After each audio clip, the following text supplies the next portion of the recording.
नमस्कार।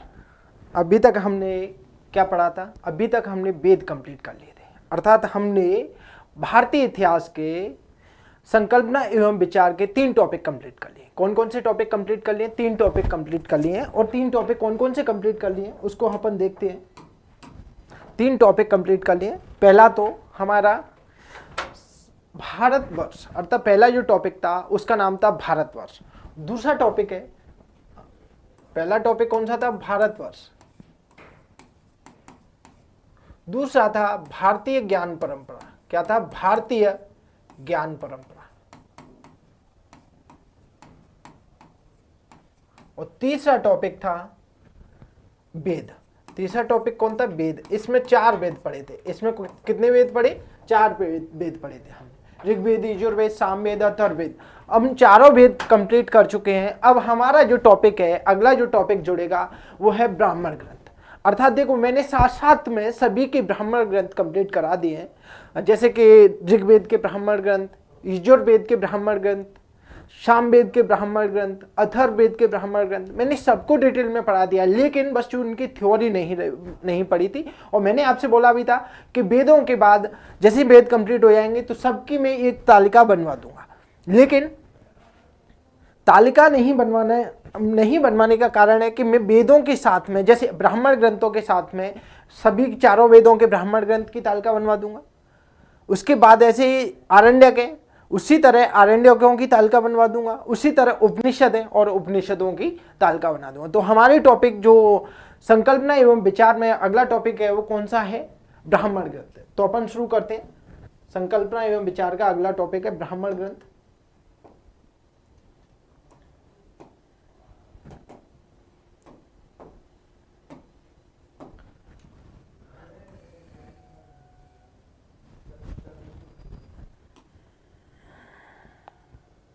क्या है? संकल्पना एवं विचार का अगला टॉपिक ब्राह्मण ग्रंथ है।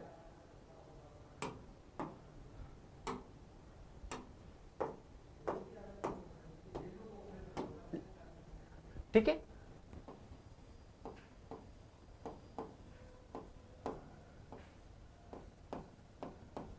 ब्राह्मण ग्रंथ। ठीक है, तो सबसे पहले हमें इसके बारे में जानना क्या क्या है ब्राह्मण ग्रंथ में। जैसे हम माइंड मैप अभी तक सभी का माइंड मैप तैयार करते आए ना, उसी तरह हमें इनका भी माइंड मैप तैयार करना है, अर्थात ब्राह्मण ग्रंथ का भी माइंड मैप तैयार करना है। तो लिखिए, सबसे पहले तो हम लिखेंगे पृष्ठभूमि। अपन एक माइंड मैप तैयार करेंगे कि अपन ने पढ़ना क्या क्या है ब्राह्मण ग्रंथों में।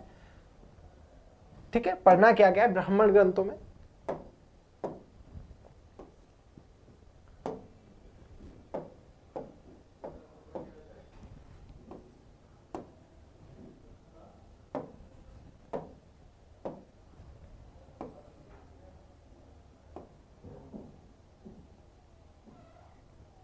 ठीक है, तो सबसे पहले पृष्ठभूमि देखेंगे।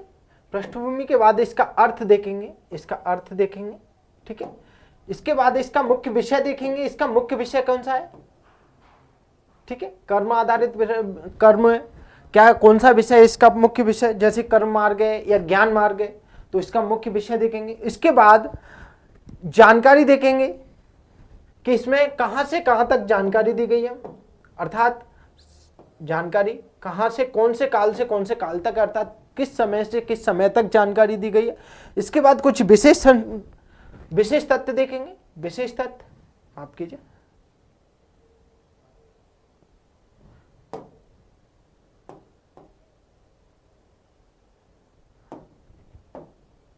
कुछ विशेष तथ्य देखेंगे और विशेष तथ्य के बाद हमारे पास जो टॉपिक रहेगा इनकी संख्या देखेंगे, अर्थात एक तालिका बनाएंगे।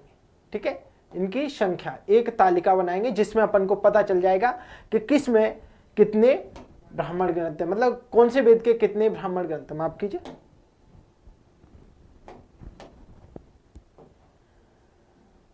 ठीक है, तो अपन इतनी सारी चीज देखेंगे। तो लिखिए, अपन ने पहला टॉपिक यहाँ क्या क्या लिखना है कि क्या क्या जानना है अपन को।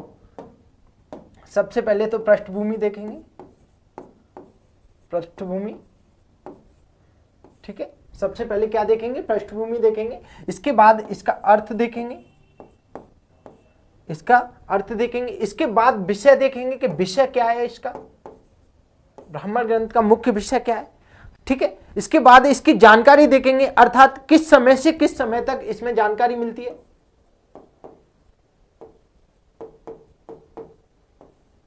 और फिर उसके बाद हमारे पास है विशेष तथ्य देखेंगे। क्या विशेष तथ्य, कुछ विशेष तथ्य रहते हैं। और सबसे लास्ट में देखेंगे इनकी संख्या, अर्थात टोटल संख्या कितनी है, कौन से ब्राह्मण ग्रंथ का और कौन से वेद का ब्राह्मण ग्रंथ है, कौन से वेद के कौन से ब्राह्मण ग्रंथ है, वो सारी चीज अपन देखेंगे। तो यहां देखेंगे संख्या, ठीक है। हमारे पास एक माइंड मैप तैयार हो गया है कि हमें पढ़ना क्या क्या है ब्राह्मण ग्रंथों के बारे में, और वही आगे हम पढ़ेंगे, ठीक है। क्या क्या पढ़ना है ब्राह्मण ग्रंथों के बारे में वही आगे हम पढ़ेंगे, अर्थात पृष्ठभूमि सबसे पहले देखेंगे, उसके बाद ब्राह्मण ग्रंथ का अर्थ क्या होता है वो देखेंगे, इसका विषय क्या है, मुख्य विषय। जैसे ब्राह्मण ग्रंथ का मुख्य विषय क्या है, कर्म मार्गी, अर्थात ब्राह्मण ग्रंथ कैसे हैं, कर्म मार्गी हैं। उसी तरह उपनिषदों को देख लो तो वो कैसे हैं, ज्ञान मार्गी हैं। तो अपन इनके विषय के बारे में जानेंगे, ठीक है। इनके विषय, इनका विषय क्या है, कर्म मार्गी है, ठीक है। तो लिखिए पृष्ठभूमि अपन देखते हैं। सबसे पहले हेडिंग डालना है अपन को, पृष्ठभूमि।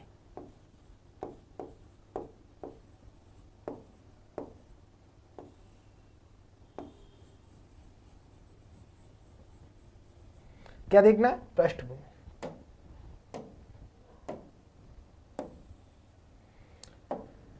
पहला पॉइंट लिखेंगे इसमें, पृष्ठभूमि में पहला पॉइंट लिखेंगे क्या, पहले समय लेते हैं ब्राह्मण ग्रंथों। वैदिक अर्थात वैदिक साहित्य, वैदिक साहित्य में संहिता के बाद किनकी रचना हुई है, ब्राह्मण ग्रंथों की हुई थी। जब संहिता के बाद अर्थात वैदिक साहित्य जब रचा गया तो वैदिक साहित्य में आता क्या क्या है, पहले तो ये जान लो। संहिता अर्थात चारों वेद, संहिता अर्थात चारों वेद। उसके बाद ब्राह्मण ग्रंथ, आरण्यक और उपनिषद। तो क्या क्या आती हैं वैदिक साहित्य में, चारों ऋग्वेद, यजुर्वेद, सामवेद, अथर्ववेद, इसके बाद ब्राह्मण ग्रंथ, इसके बाद आरण्यक, आरण्यक के बाद आते हैं अपने उपनिषद, आरण्यक के बाद क्या आते हैं, उपनिषद। तो वैदिक साहित्य में अर्थात वैदिक साहित्य में संहिताओं के बाद ब्राह्मण ग्रंथ की रचना हुई है। किसकी रचना हुई है, ब्राह्मण ग्रंथ की रचना हुई है, जो यज्ञों के विषयों का सरल व्याख्या, मतलब ब्राह्मण ग्रंथ क्या करते हैं, यज्ञों के विषय की सरल व्याख्या, सरल व्याख्या कर यज्ञों के विषयों का प्रतिपादन करने वाले विधि विधानों का वर्णन करते हैं। यज्ञों के विषय की सरल व्याख्या कर तथा यज्ञों के विषयों के बारे में, विधि विधानों के बारे में क्या करते हैं, विधि विधानों की प्रतिपादन, मतलब विधि विधानों के बारे में सरल व्याख्या करते हैं। सिंपल सा यही है, ठीक है ना। तो अपन सबसे पहले पृष्ठभूमि में लिखेंगे ब्राह्मण ग्रंथ वेदों की सरल व्याख्या कर, पहला पॉइंट लिखिए, ब्राह्मण ग्रंथ, ब्राह्मण ग्रंथ वेदों की सरल व्याख्या कर,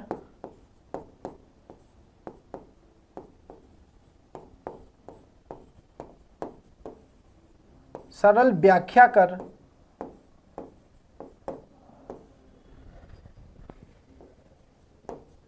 क्या बोल रहा है, ब्राह्मण ग्रंथ वेदों की सरल व्याख्या कर यज्ञों के विषयों का प्रतिपादन, यज्ञों के विषयों का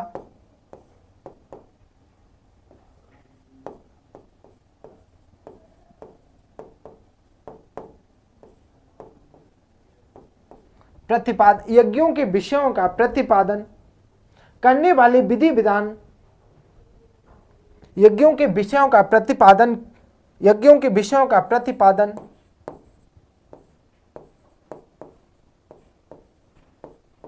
करने वाले विधि विधान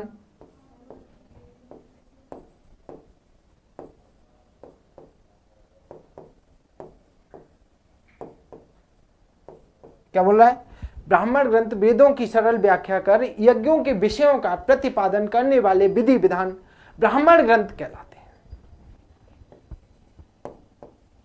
ब्राह्मण ग्रंथ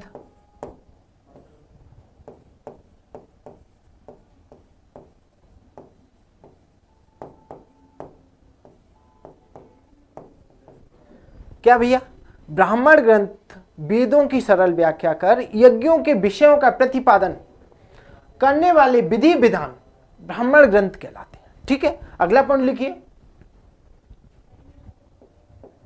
संहिताओं के बाद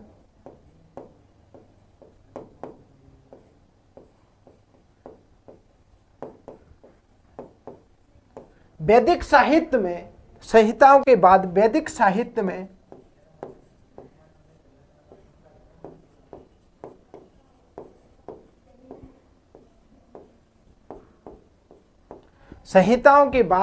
साहित्य में ब्राह्मण ग्रंथों की रचना हुई है।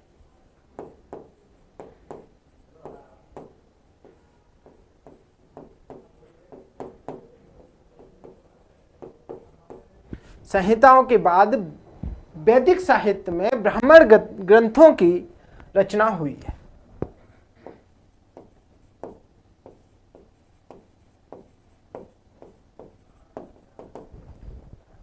ठीक है ना, क्या बोला ये? ब्राह्मण ग्रंथ वेदों की सरल व्याख्या कर यज्ञों के विषयों का प्रतिपादन करने वाले विधि विधानों को ब्राह्मण ग्रंथ कहा जाता है। ठीक है, संहिता के बाद अर्थात संहिता बोला जाता है वैदिक साहित्य में। संहिता किसको बोला गया? चारों वेदों को, ऋग्वेद, यजुर्वेद, सामवेद, अथर्ववेद।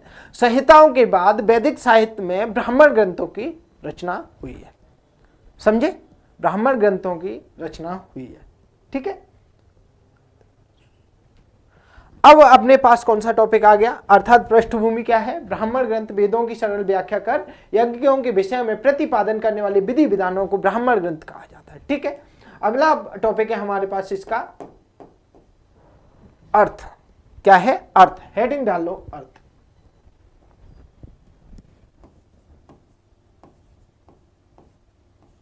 अर्थात ब्राह्मण ग्रंथ का अर्थ क्या है?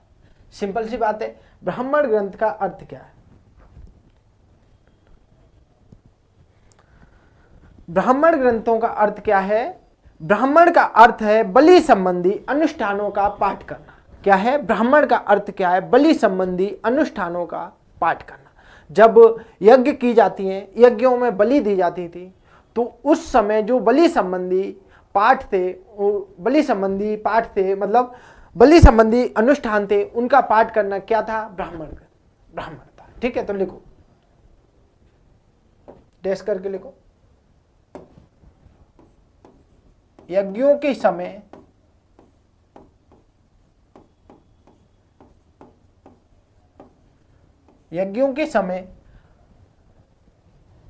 यहां ऐसे लिख लो, माफ कीजिए। ब्राह्मण का अर्थ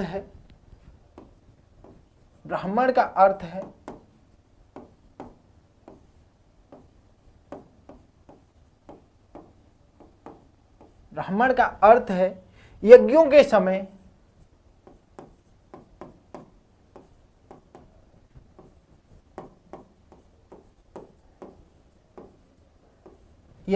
समय बलि संबंधी, जो बलि दी जाती ना, बलि संबंधी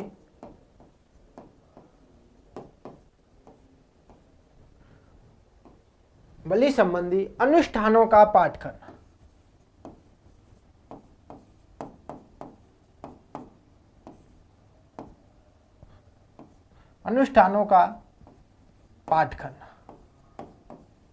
ठीक है, अनुष्ठानों का पाठ। अर्थात ब्राह्मण का अर्थ क्या है? ब्राह्मण का अर्थ है यज्ञों के समय बलि संबंधी अनुष्ठानों का पाठ। अर्थात जो यज्ञों में बलि दी जाती थी, उस समय जो अनुष्ठान किए जाते थे, उस समय जो क्रिया विधि की जाती थी, उनका पाठ क्या था? पाठ करने का मतलब क्या है? ब्राह्मण बोला जाता है। ठीक है, अब अपने पास कौन सा टॉपिक है? अब है अपने पास विषय। अर्थात अब इसका मुख्य विषय क्या है? तो हेडिंग डालो, मुख्य विषय।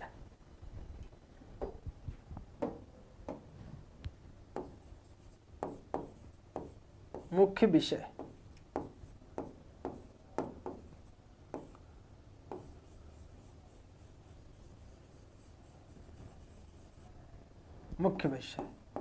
देखो, ब्राह्मण ग्रंथ कैसे हैं? कर्म मार्गी हैं। अर्थात ब्राह्मण ग्रंथों का मुख्य विषय क्या है? कर्म मार्ग है।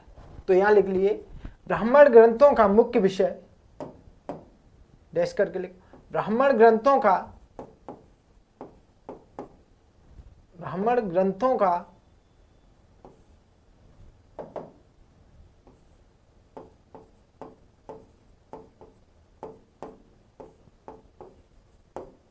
मुख्य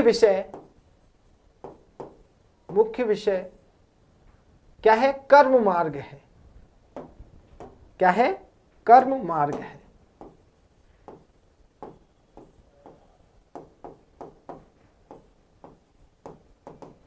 दो विषय रहते हैं, एक कर्म मार्गी, एक ज्ञान मार्गी।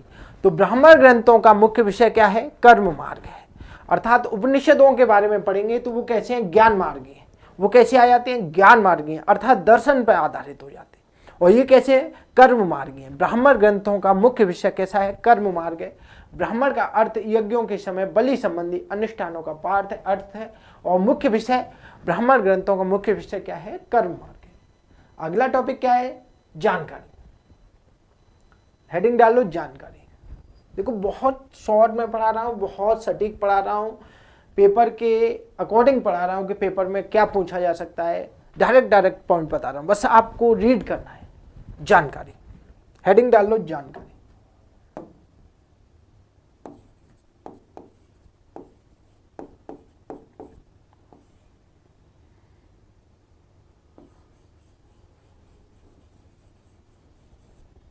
डैश करके लिखो। जानकारी की स्रोत अर्थात ब्राह्मण ग्रंथों में हमें कहां से कहां तक की जानकारी मिलती है।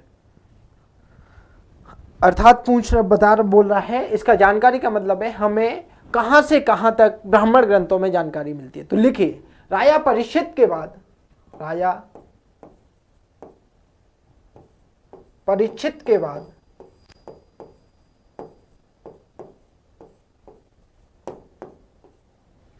परिच्छेद के बाद हर्यक वंशी शासक हर्यक वंशी शासक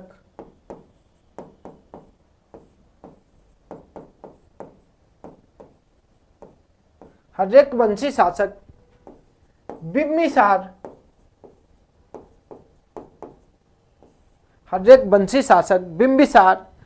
के पूर्व की जानकारी मिलती है। अच्छा, ऐसा लिखा राया परिच्छेद के बाद और लिखना है ना। राया परिच्छेद के बाद हर्यक वंशी शासक बिम्बिसार के पूर्व की जानकारी बिम्बिसार के पूर्व की जानकारी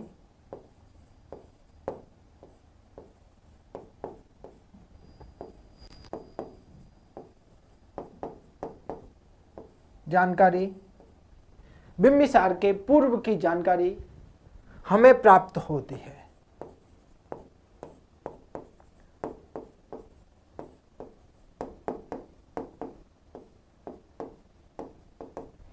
क्या बोल रहा है भैया? जानकारी हमें कहां से कहां तक की मिलती है? तो राया परिच्छेद के बाद हर्यक वंशी शासक बिम्बिसार, मतलब हर्यक वंश की स्थापना किसने की थी? बिम्बिसार ने की थी, जो मगध में था हर्यक वंश। तो हर्यक वंशी शासक बिम्बिसार के पूर्व की जानकारी हमें कहां से प्राप्त होती है? ब्राह्मण ग्रंथों से मिलती है। अर्थात एक तरह इतिहास की जानकारी हमें इससे मिलती है। इतिहास की जानकारी हमें कहां से मिलती है? ब्राह्मण ग्रंथों से। परिच्छेद बिम्बिसार के पूर्व की जानकारी हमें कहां से मिल रही है? ब्राह्मण ग्रंथों से। ठीक है, अगले लिखो शैली। एक और हेडिंग डाल लेना, उसमें मैंने लिखा या नहीं, शैली है ना, तो यहीं डालो शैली। किस शैली में लिखे गए वो भी देख लो। हेडिंग डाल लो शैली।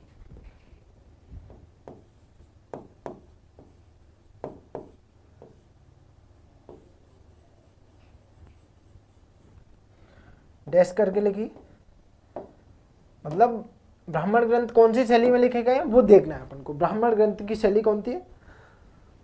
डैश करके लिखो। ब्राह्मण ग्रंथ सामान्यतः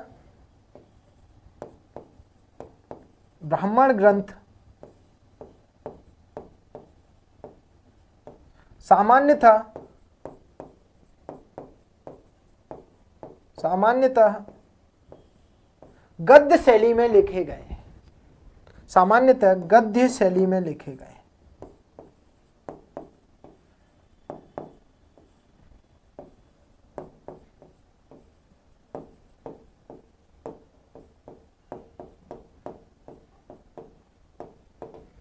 ठीक है ना।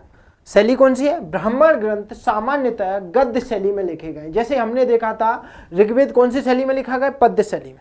यजुर्वेद गद्य और पद्य अर्थात चंपू शैली में लिखा गया। सामवेद पद्य शैली में और अथर्ववेद पद्य शैली में। तो सामान्यतः वेद, तीनों वेदों को देखा जाता है, 3 वेद ऋग्वेद, सामवेद और अथर्ववेद पद्य शैली में लिखे गए, और बाकी का जो यजुर्वेद है वो गद्य और पद्य दोनों शैली में लिखा गया, अर्थात उसको कौन सी शैली बोल देते हैं? चंपू शैली। इसी तरह ब्राह्मण ग्रंथों को देखते हैं तो ब्राह्मण ग्रंथ सामान्यतः गद्य शैली में लिखे गए। कौन सी शैली में लिखे गए? गद्य शैली में लिखे गए। ठीक है ना। अभी तक हमने क्या क्या देख लिया, एक बार बता देता हूं आपको। देखो, पृष्ठभूमि में देखा था ब्राह्मण ग्रंथ वेदों की सरल व्याख्या कर यज्ञों के विषयों का प्रतिपादन करने वाले विधि विधान को ब्राह्मण ग्रंथ कहा गया था पृष्ठभूमि में। संहिताओं के बाद वैदिक साहित्य में ब्राह्मण ग्रंथों की रचना हुई थी, अर्थात संहिता मतलब वेदों के बाद, संहिता बोले तो वेदों के बाद वैदिक साहित्य में ब्राह्मण ग्रंथों की रचना हुई थी। समझे ना। आगे क्या बताया था? हमने बताया आगे इसका अर्थ क्या है। ब्राह्मण का अर्थ होता है यज्ञों के समय बलि संबंधी अनुष्ठानों का पाठ करना होता है। ब्राह्मण का अर्थ क्या है? यज्ञों के समय बलि संबंधी अनुष्ठानों का पाठ करना। मुख्य विषय क्या है? ब्राह्मण ग्रंथों के मुख्य विषय क्या है? कर्म मार्गी, अर्थात ब्राह्मण ग्रंथ कैसे है? कर्म मार्गी है।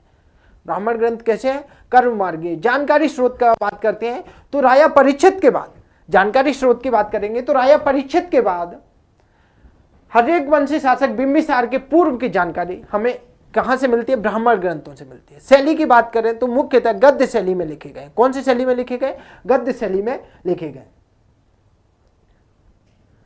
अगला पॉइंट लिखिए। अगली हेडिंग डालो विशेष तथ्य। अगली हेडिंग क्या है? विशेष तथ्य।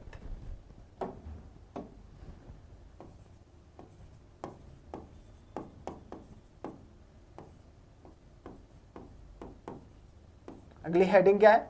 विशेष तथ्य। अगली हेडिंग क्या है? विशेष तथ्य। पहला पॉइंट लिखना है अपन को इसमें, विशेष तथ्य में।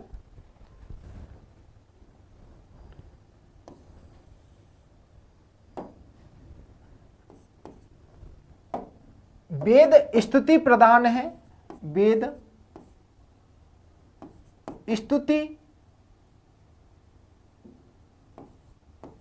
स्तुति प्रधान है।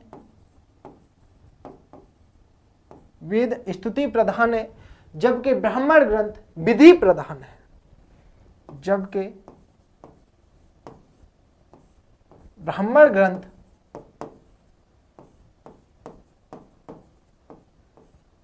विधि प्रधान है।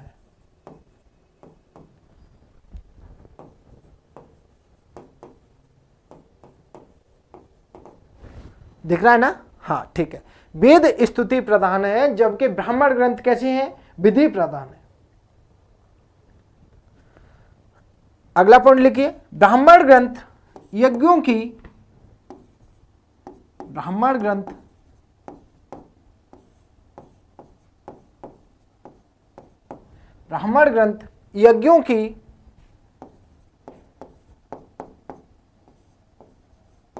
ब्राह्मण ग्रंथ यज्ञों की वैज्ञानिक, क्या बोल रहा है? ब्राह्मण ग्रंथ यज्ञों की वैज्ञानिक आध्यात्मिक तथा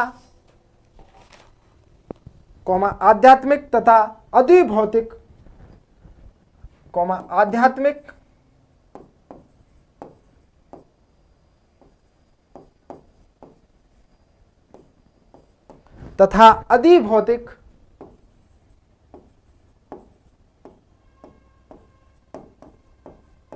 अधिभौतिक मीमांसा।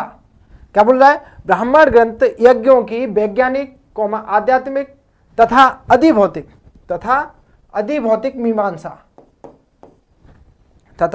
अधिभौतिक मीमांसा प्रस्तुत करने वाले विश्वकोश हैं।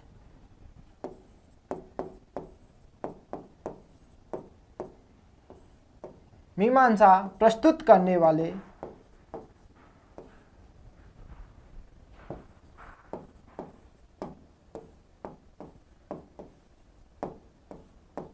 विश्वकोश है।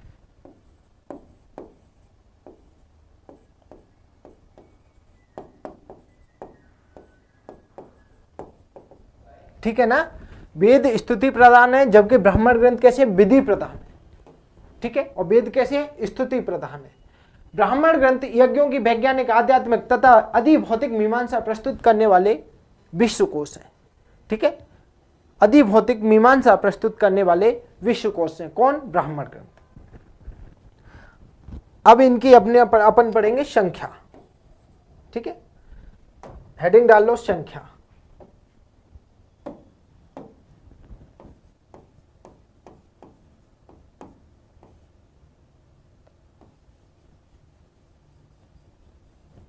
संख्या डैश करके लिखो, डैश करके लिखो। वर्तमान में केवल 18 ब्राह्मण ग्रंथ उपस्थित हैं। लिखो, वर्तमान में केवल 18 ब्राह्मण ग्रंथ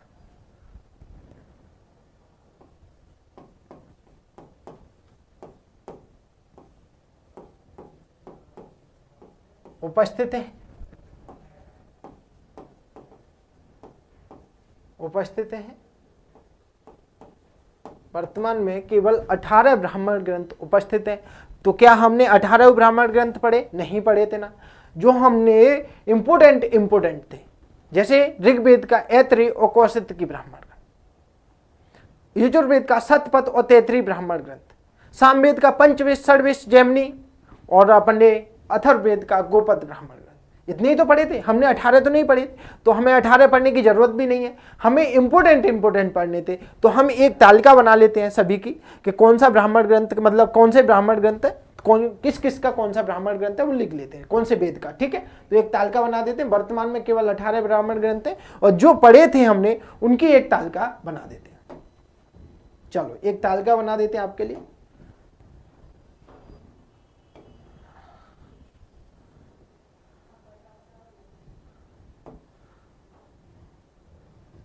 ठीक है, हाँ इतना काफी सफिशिएंट मेरे को जहां तक लगता है, हो जाएगा इसमें। चलो ठीक है, एक लाइन और डाल देते हैं।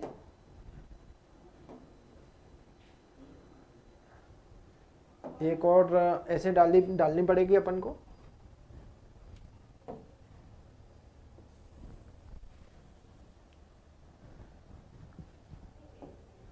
तो यहां लिखे जाएंगे वेद, और यहां लिखे जाएंगे ब्राह्मण ग्रंथ। ठीक है, तो यहां वेदों का नाम यहां लिखेंगे अपन, वेदों का नाम,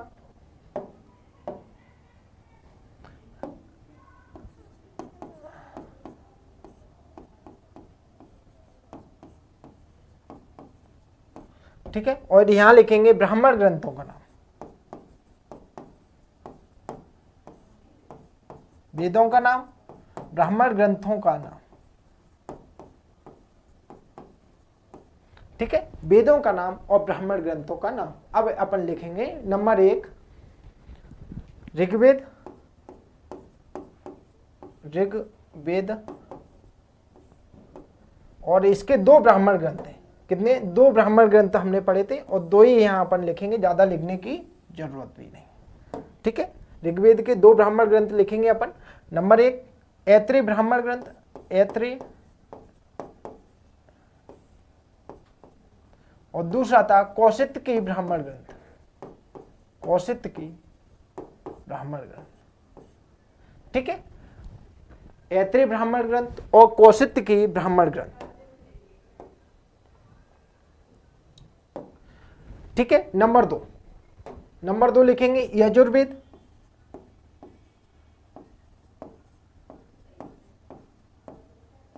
यजुर्वेद, और यजुर्वेद की भी हम यहाँ एक तालिका बनाएंगे इस तरह से। ठीक है, यजुर्वेद के बारे में भी यहाँ लिखेंगे कौन कौन से पढ़े थे, शतपथ ब्राह्मण ग्रंथ और तैतरीय ब्राह्मण ग्रंथ। कौन कौन से ब्राह्मण ग्रंथ पढ़े थे, शतपथ ब्राह्मण ग्रंथ और तैतरीय ब्राह्मण ग्रंथ।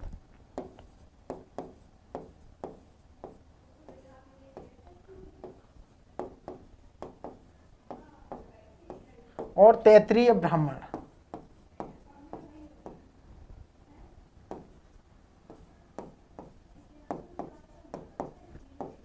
ठीक है, शतपथ ब्राह्मण और तैत्तिरीय ब्राह्मण। समझे ना, अपन ने तालिका बना रहे ना, ऋग्वेद के ऐत्रेय ब्राह्मण ग्रंथ और कौशिकी ब्राह्मण ग्रंथ, यजुर्वेद का शतपथ ब्राह्मण और तैत्तिरीय ब्राह्मण। नंबर 3 पे आते हैं सामवेद। नंबर 3 क्या है? सामवेद। सामवेद के लिख लेते हैं पहले, उसके बाद अपन आगे बढ़ेंगे। सामवेद के कौन कौन से बताए थे मैंने? पंचविश ब्राह्मण, षड्विश ब्राह्मण और तलबकार ब्राह्मण या जैमिनी ब्राह्मण। ठीक है, पंचविश ब्राह्मण को कौन सा? तांड ब्राह्मण या महाब्राह्मण भी बोला गया था। पंचविश ब्राह्मण को क्या क्या नाम दिया गया था? तांड ब्राह्मण या महाब्राह्मण भी नाम दिया था। षड्विश ब्राह्मण हमने देखा तो अद्भुत ब्राह्मण नाम दिया था उसका, तो अपन यहां लिखते हैं पंचविश ब्राह्मण, पंचविश। ठीक है, इसके कोष्टक में लिख लेना तांड या तांडव, हमने देखा ना तांड, और यह लिखा था हमने तांड, और यह महाब्राह्मण। ठीक है, महाब्राह्मण, कोष्टक बंद। पंचविश ब्राह्मण, अगला है षड्विश ब्राह्मण।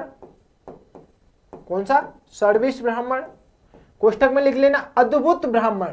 कौन सा? अद्भुत, इसको अद्भुत ब्राह्मण के नाम से भी जानते हैं। ठीक है, कोष्टक बंद।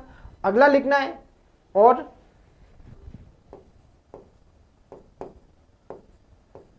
जैमिनी ब्राह्मण, जैमिनी ब्राह्मण या इसी को बोलते हैं तलबकार ब्राह्मण, तो स्लैश करके तलबकार ब्राह्मण भी लिख लेना, या तालवकार ब्राह्मण के नाम। ठीक है,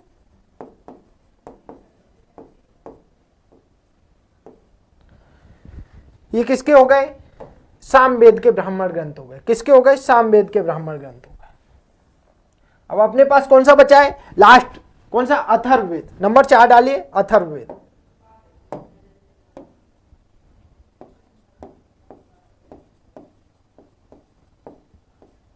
अथर्ववेद, अथर्ववेद का एक ही ब्राह्मण ग्रंथ पढ़ा था हमने।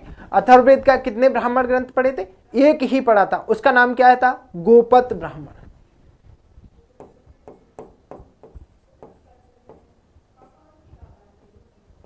कौन सा? गोपत ब्राह्मण।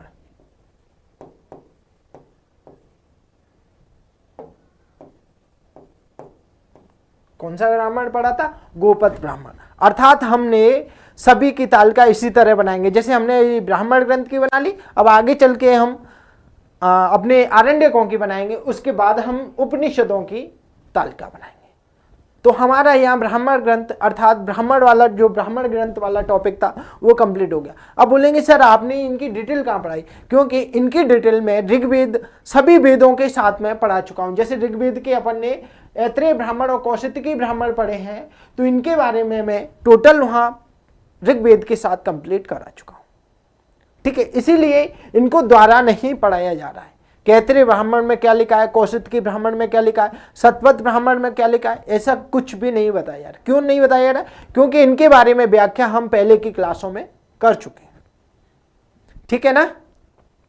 तो देखो हमने क्या क्या पढ़ लिया था, अर्थात हमने पूरा कंप्लीट कर लिया। ब्राह्मण ग्रंथों की पृष्ठभूमि देख लिया, अर्थ देख लिया, विषय देख ली, जानकारी देख ली, विशेष तथ्य देख ली, संख्या देख ली, अर्थात सारी चीजें हमने कंप्लीट देख ली। तो टोटल ब्राह्मण ग्रंथों की संख्या कितनी है? 18 है। ठीक है, ब्राह्मण ग्रंथों की संख्या कितनी है? टोटल 18 है। लेकिन क्या हमने टोटल 18 पढ़े? नहीं पढ़े।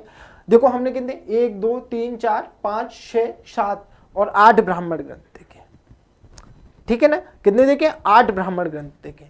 तो कम से कम आप 8 ब्राह्मण ग्रंथ याद करके लो, और इसमें ज्यादा कुछ नहीं पूछते हैं, बस यही पूछेगा ऐत्रेय ब्राह्मण ग्रंथ किसका है, कौशिकी ब्राह्मण ग्रंथ किसका है, शतपथ ब्राह्मण ग्रंथ किसका है, अधिकांशतः यही पूछेगा, ज्यादा कुछ नहीं मिलेगा इनमें। अंदर की चीज अगर अंदर का पूछ लिया ना तो वो तो सबके माइंड से निकल ही जाएगा, है ना? तो इसलिए वो पूछते हैं उपनिषदों से।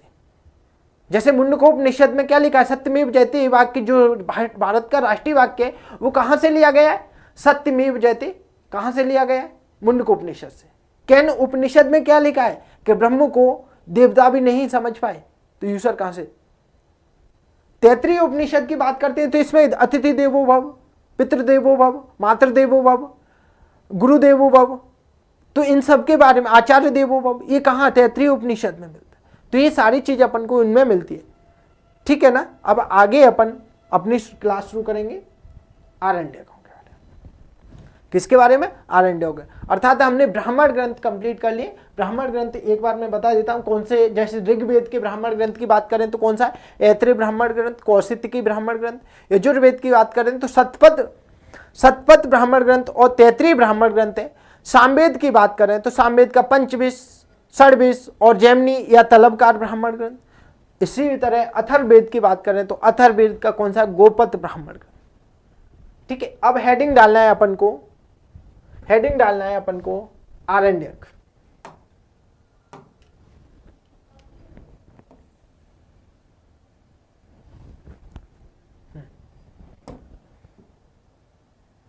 क्या डालना है? आरण्यक।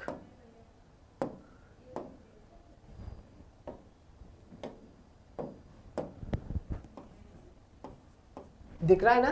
नहीं दिख रहा, ब्लेड से ले लेते हैं।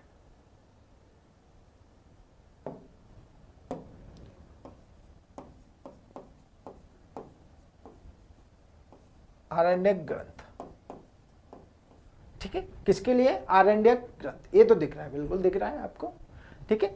आरण्यकों के बारे में अपन पढ़ेंगे। आरण्यक का मतलब क्या है? जंगलों में लिखे गए, मतलब आरण्यक बोले तो वैदिक साहित्य। आरण्यक का मतलब होता है एकांत में, ऋषि और उनके शिष्यों द्वारा एकांत में अर्थात जंगलों में लिखे गए ग्रंथ का मतलब क्या है? आरण्यक है। तो अपन इसकी पृष्ठभूमि वही देखेंगे। अपन इसमें क्या क्या देखेंगे? सबसे पहले पृष्ठभूमि देखेंगे, विषय देखेंगे, ठीक है, पृष्ठभूमि देखेंगे, विषय देखेंगे, इनके बाद इसकी शैली देखेंगे, कौन सी शैली में लिखे गए? गद्य शैली में लिखे गए, ठीक है।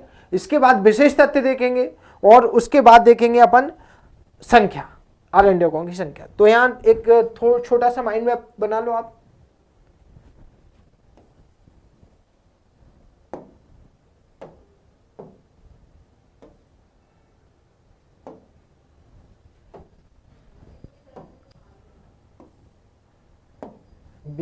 पृष्ठभूमि, विषय,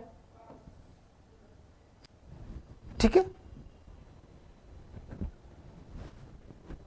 पृष्ठभूमि, विषय, शैली,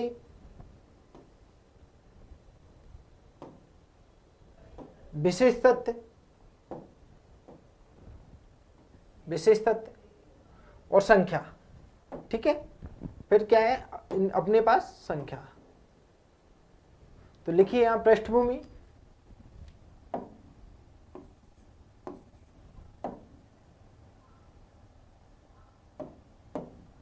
पृष्ठभूमि,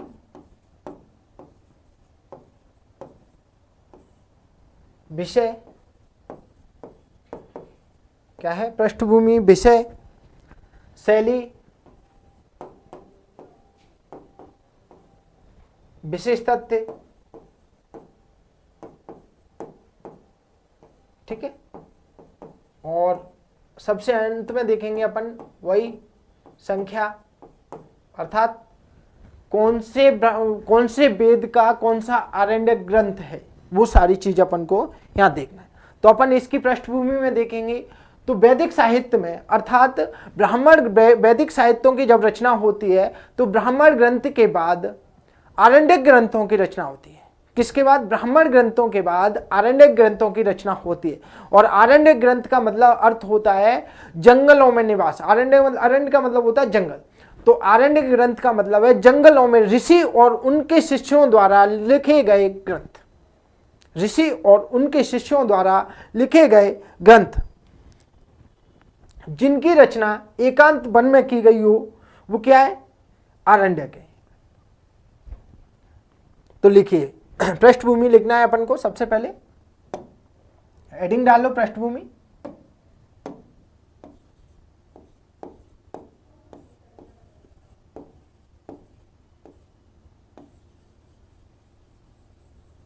हेडिंग डालना है पृष्ठभूमि। पहला पॉइंट लिखिए इसमें, पृष्ठभूमि में पहला पॉइंट लिखिए, वैदिक साहित्य में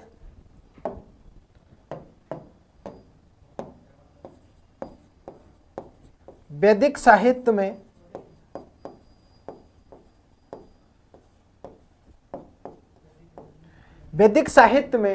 ब्राह्मण ग्रंथों के बाद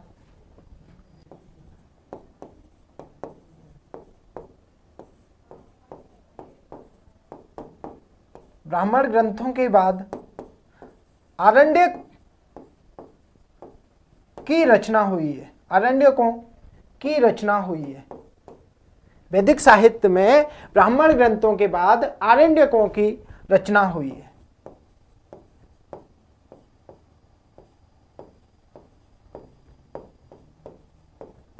समझे? वैदिक साहित्य में आरण्यकों के बाद ब्राह्मण ग्रंथों के बाद किसकी रचना हुई है? आरण्यकों की। अब आरण्यक का अर्थ होता है एकांत वन। आरण्यक, देखो अर्थ बता रहे हैं, आरण्यक का अर्थ होता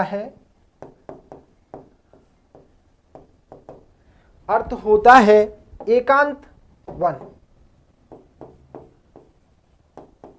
एकांत वन, आरण्यकों का अर्थ क्या है? एकांत वन। अर्थात ऋषि और उनके शिष्यों द्वारा एकांत वन में जो ग्रंथ लिखे गए हैं ब्राह्मण ग्रंथों के बाद, वो क्या बोले गए हैं? आरण्यक ग्रंथ बोले गए। तो लिखिए,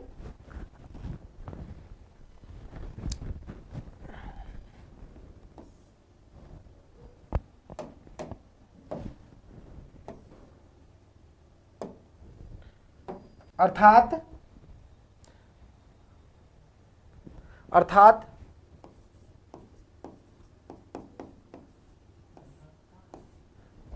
आरण्यक वे ग्रंथ हैं, आरण्यक वे ग्रंथ हैं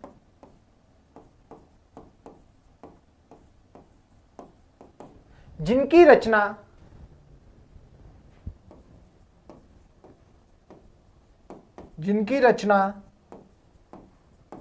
अर्थात आरण्यक वे ग्रंथ हैं जिनकी रचना ऋषि तथा उनके शिष्यों द्वारा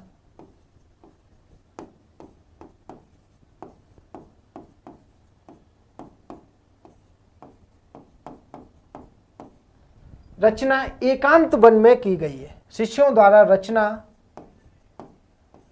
एकांत वन में की गई है। एकांत वन में की गई है।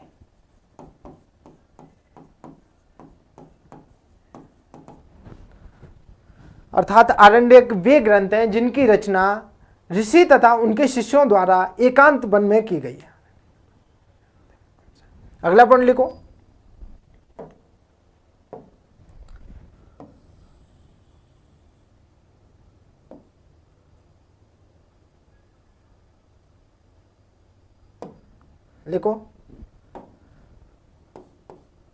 आरण्यक ग्रंथ ब्राह्मण ग्रंथों के अंश हैं। आरण्यक ग्रंथ ब्राह्मण ग्रंथों के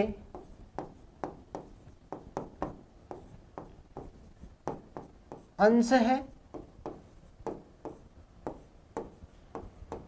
आरण्यक ग्रंथ ब्राह्मण ग्रंथों के अंश हैं।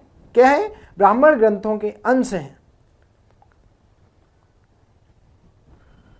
ठीक है, अगला पॉइंट लिखो, आरण्यक ग्रंथ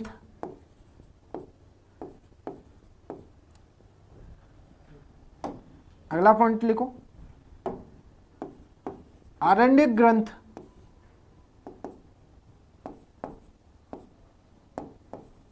मुख्यतः रहस्यात्मक एवं गुणात्मक विषयों की व्याख्या करते हैं। क्या बोल रहा है? आरण्यक ग्रंथ मुख्यतः रहस्यात्मक एवं गूढ़ात्मक विषयों की व्याख्या करते हैं।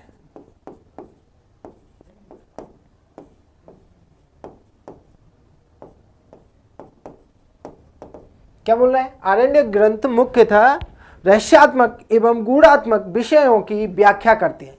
इसी कारण गोपत ब्राह्मण ग्रंथ में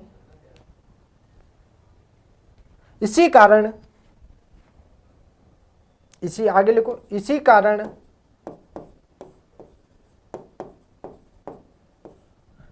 आरण्यकों को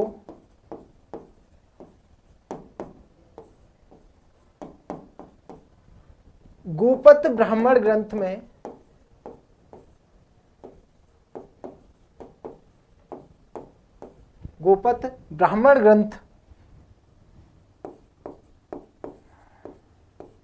एवं बौधायन सूत्र में क्या बोला गया? आरण्यक ग्रंथों मुख्यतः रहस्यात्मक एवं गूढ़ात्मक विषयों की व्याख्या करते। इसी कारण आरण्यकों को गोपत ब्राह्मण ग्रंथ में एवं बौधायन सूत्र में रहस्य ग्रंथ भी कहा गया है। बौधायन सूत्र में रहस्य ग्रंथ भी कहा गया है।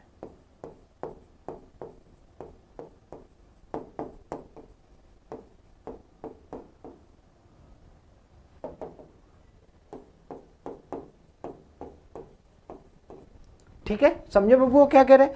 आरण्यक मुख्यतः गूढ़ात्मक एवं रहस्यात्मक विषयों की व्याख्या करते हैं। इसीलिए बौधायन सूत्र एवं गोपत ब्राह्मण ग्रंथ में इसे क्या बोला गया? रहस्य ग्रंथ भी बोला गया है या कहा गया है। ठीक है, अब इसका मुख्य विषय देखते हैं। आरण्यकों का मुख्य विषय है प्राण विद्या। आरण्यों का मुख्य विषय क्या है? प्राण विद्या। तो अगले स्लाइड पे चलते हैं अपन। मुख्य विषय हेडिंग डालना है।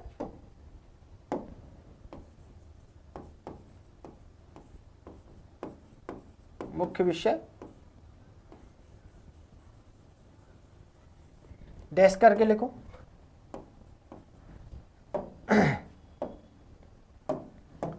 आरण्यकों का मुख्य विषय, आरण्यकों का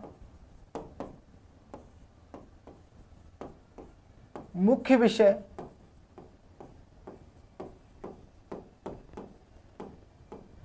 आरण्यकों का मुख्य विषय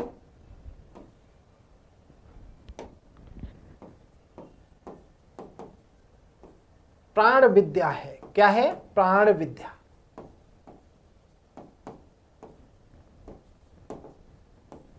आरण्यकों का मुख्य विषय क्या है? प्राण विद्या है। समझे बाबू क्या है आरण्यकों का मुख्य विषय? प्राण विद्या। एक सेकंड पानी पी लो।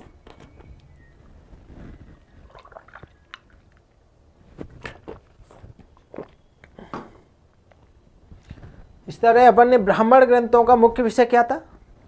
कर्म मार्ग। इनका क्या है? आरण्यकों का मुख्य विषय प्राण विद्या। ठीक है, तो अभी हमने देखा आरण्यकों का मुख्य विषय क्या है? प्राण विद्या। अब देखते हैं, विषय हो गई, अब शैली देखेंगे, अर्थात शैली। हेडिंग डाल लो, शैली।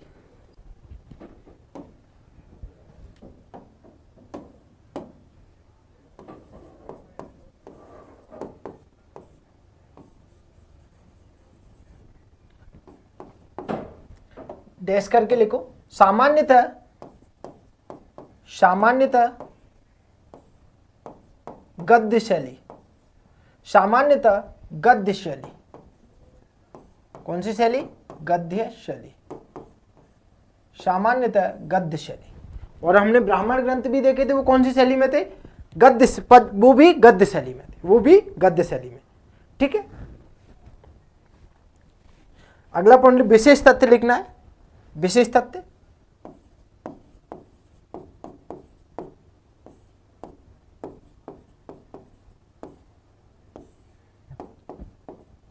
तथ्य में लिखिए। देखो, विशेष तथ्य आरण्यक है ना, तो आरण्यक ब्राह्मण ग्रंथ और उपनिषदों के मध्य, अर्थात ब्राह्मण ग्रंथों की जो मुख्य विषय है कर्म मार्ग, उपनिषदों का मुख्य विषय ज्ञान मार्ग, उन दोनों के मध्य सेतु का काम करते हैं। आरण्यक ग्रंथ ज्ञान मार्ग कर्म मार्ग और ज्ञान मार्ग के बीच मुख्य सेतु का कार्य करते हैं। तो मुख्य विशेष तथ्य क्या है इसमें, लिखो विशेष तथ्य लिखना है अपन को। आरण्यक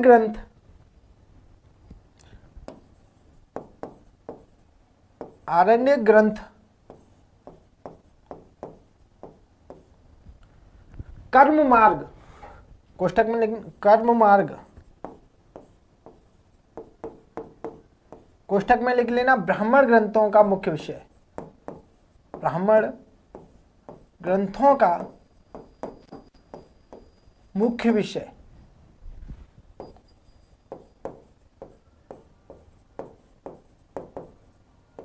कोष्टक बंद। कर्म मार्ग तथा ज्ञान मार्ग,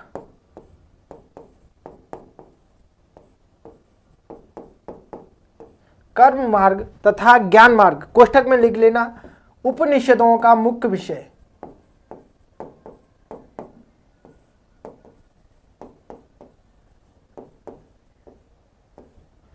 मुख्य विषय। कोष्टक बंद। क्या लिख रहा है, आरण्य ग्रंथ कर्म मार्ग तथा ज्ञान मार्ग के मध्य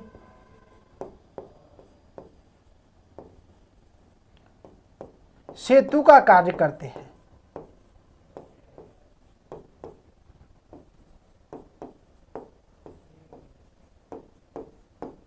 सेतु का कार्य करते हैं, ये हो गया विशेष तथ्य। ठीक है, अब देखेंगे अपन इनकी संख्या, आरण्यकों की संख्या। हेडिंग डाल लो संख्या।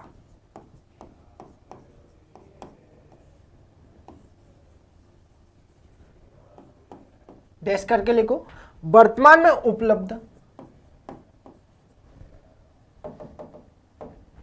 डैश करके लिखो वर्तमान में उपलब्ध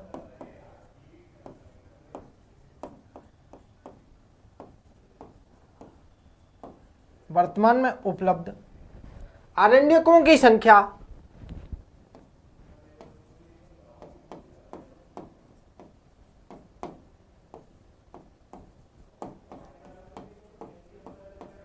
संख्या 7 है। वर्तमान में उपलब्ध आरण्यकों की संख्या कितनी है, 7 है, 7। वर्तमान में उपलब्ध आरण्यकों की संख्या कितनी है, 7 है। ठीक है ना, वर्तमान में उपलब्ध आरण्यकों की संख्या कितनी है, 7 है। समझे बबुआ। अब अपन देखेंगे कि कौन से वेद का कौन सा आरण्यक है। तो वो एक तालिका हमने जैसे अभी ब्राह्मण ग्रंथ में बनाई थी, इसी तरह यहाँ आरण्यक में बनानी। ठीक है,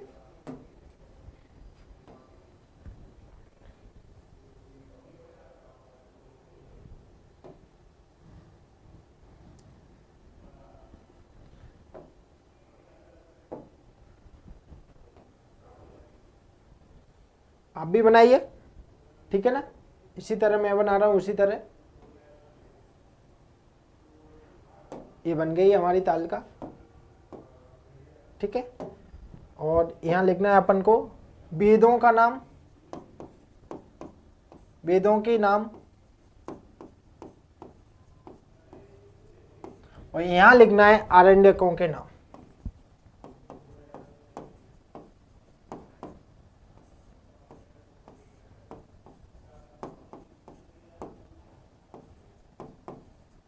वेदों के नाम और यहां लिखना है आरण्यकों के नाम। ठीक है, तो यहां लिखना है पहले सबसे नंबर 1 लिखना है ऋग्वेद। नंबर 1 कौन सा है, ऋग्वेद। और ऋग्वेद के आरण्यक ग्रंथ कौन कौन से हैं, ऐत्रेय और कौशितकी। ऐत्रेय आरण्यक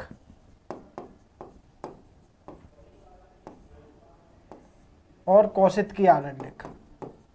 ठीक है, मैं आरण्यक ना लिखूं चलेगा, आप जरूर लिख लेना।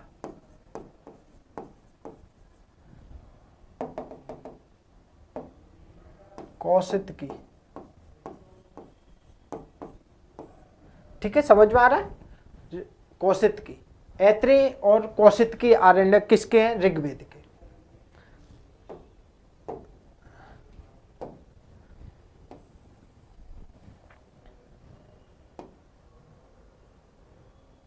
ठीक है। नंबर 2 यजुर्वेद, नंबर 2 यजुर्वेद, यजुर्वेद के आरण्य, यजुर्वेद के आरण्यक में लिखना है अपन ने नंबर 1 शतपथ, नंबर 1 शतपथ और तैतरी, शतपथ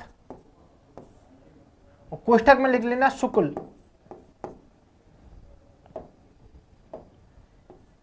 शुक्ल यजुर्वेद है ना, शुक्ल यजुर्वेद की शाखा। शतपथ आरण्यक किसका है? शुक्ल यजुर्वेद का। और इधर लिख लेना तैतरीय,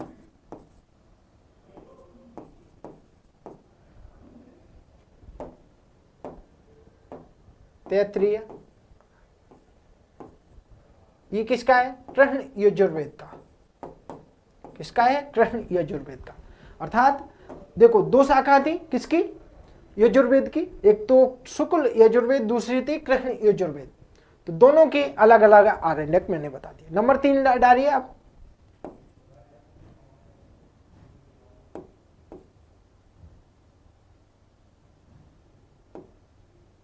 ठीक है। नंबर 3 सामवेद,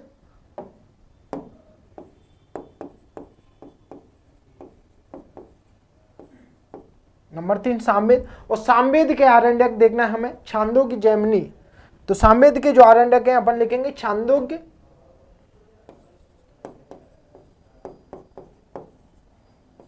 और जैमिनी। जैमिनी को क्या नाम दिया गया? तलवकार भी बोला जाता है, ठीक है। और जैमिनी। नंबर 4 देखना है अपन को अथर्ववेद, अथर्ववेद,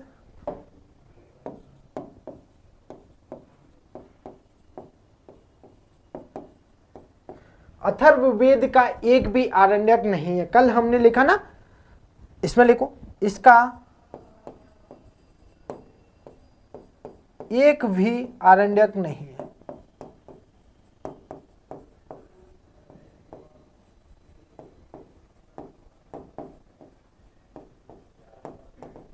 ठीक है ना, इसका एक भी आरण्यक नहीं है। ये देख ली हमने आरण्यक, और आज हमारी क्लास यहीं समाप्त हो जाएगी। लेकिन इससे पहले हम थोड़ा सा आपको रिवीजन करा देते हैं कि सबसे पहले हमने क्या देखा था। ब्राह्मण ग्रंथ देखे, ब्राह्मण ग्रंथों की पृष्ठभूमि, अर्थ, विषय जानकारी, विशेष और संख्या देखी थी। ब्राह्मण ग्रंथ वेदों की संख्या सरल व्याख्या कर यज्ञों के विषयों का प्रतिपादन करने वाली विधि विधान को क्या बोला गया था? ब्राह्मण ग्रंथ बोला गया था, ठीक है। संहिता के बाद, मतलब संहिताओं के बाद, वैदिक साहित्य में संहिताओं के बाद किसकी रचना हुई थी? ब्राह्मण ग्रंथ की। और ब्राह्मण ग्रंथ के बाद किसकी हुई है? आरण्यकों की, ठीक है। तो ये सारी चीज इतनी देखी थी। इसके बाद हमने देखा अर्थ। ब्राह्मण का अर्थ होता है यज्ञों के समय बलि संबंधी अनुष्ठानों का पाठ करना होता है, ठीक है। मुख्य विषय देखा था कर्म मार्ग है, इनका मुख्य विषय क्या है? कर्म मार्ग है। जानकारी देखे तो राजा परीक्षित के बाद हर्षक वंशी शासक बिंबिसार के पूर्व की जानकारी, मतलब इन दोनों के बीच के काल की जानकारी अपन ने कहां से मिलती है? ब्राह्मण ग्रंथों से मिलती है। शैली देखी जाए तो शैली कौन सी थी? गद्य शैली लिखी गई। कौन सी शैली में? गद्य शैली। विशेष तथ्य देखे थे, जैसे वेद स्तुति प्रधान है, जबकि ब्राह्मण ग्रंथ कैसे हैं? विधि प्रधान है। वेद कैसे है? स्तुति प्रधान है, जबकि ब्राह्मण ग्रंथ कैसे है? विधि प्रधान है। ब्राह्मण ग्रंथ यज्ञों के वैज्ञानिक, आध्यात्मिक तथा अधिभौतिक मीमांसा प्रस्तुत करने वाले विश्वकोश है। ब्राह्मण ग्रंथ वेदों के वैज्ञानिक, आध्यात्मिक तथा अधिभौतिक मीमांसा प्रस्तुत करने वाले क्या है? विश्वकोश है। अगला क्या देखा था हमने? इसके बाद देखा था हमने संख्या देखी। ब्राह्मण ग्रंथों की संख्या कितनी है? 18। मतलब वर्तमान में केवल 18 ब्राह्मण ग्रंथ उपस्थित है, जिनमें हमने देख लिए ऋग्वेद के ब्राह्मण ग्रंथ कौन कौन से? ऐत्रेय, यजुर्वेद का शतपथ और तैतरी था। सामवेद का हमने देखा था पंचविश और षड्विश देखा था। अथर्ववेद का देखा है हमने गोपद ब्राह्मण ग्रंथ। इसी अब इसके बाद हम आ गए थे कहाँ? आरण्यकों पे। पृष्ठभूमि, विषय, शैली, विशेष तथ्य यही देखे। पृष्ठभूमि, वैदिक साहित्य में ब्राह्मण ग्रंथों के बाद आरण्यकों की रचना हुई है। आरण्यक का अर्थ होता है एकांत वन। आरण्यक का अर्थ क्या है? एकांत वन होता है। अर्थात क्या है? अर्थात आरण्यक ग्रंथ वे ग्रंथ हैं जिनकी रचना ऋषि तथा उनके शिष्यों ने एकांत वन में की है। आरण्यक ग्रंथ ब्राह्मण ग्रंथों के अंश हैं, अर्थात ब्राह्मण ग्रंथों के बाद लिखे गए ग्रंथ कौन से? आरण्यक है, ठीक है। ये सारी चीज हमने देखी थी। गूढ़ात्मक, रहस्यात्मक विषयों पर चर्चा की गई। इनका मुख्य विषय देख लिए तो क्या है? प्राण विद्या है। इनका मुख्य विषय क्या है? प्राण विद्या। शैली सामान्यतः गद्य शैली में। विशेष तथ्य देखे थे हमने, कर्म मार्ग और ज्ञान मार्ग के मध्य सेतु का कार्य करते हैं। ठीक है, इसके बाद हमने इनकी संख्या देख ली। वर्तमान में आरण्यकों की संख्या कितनी है? 7 है, और ये हमने देख ली। ठीक है, वर्तमान में आरण्यकों की संख्या कितनी? 7 है, और सातों के सातों हमने देख ली। मिलते हैं कल। जय हिंद, जय भारत।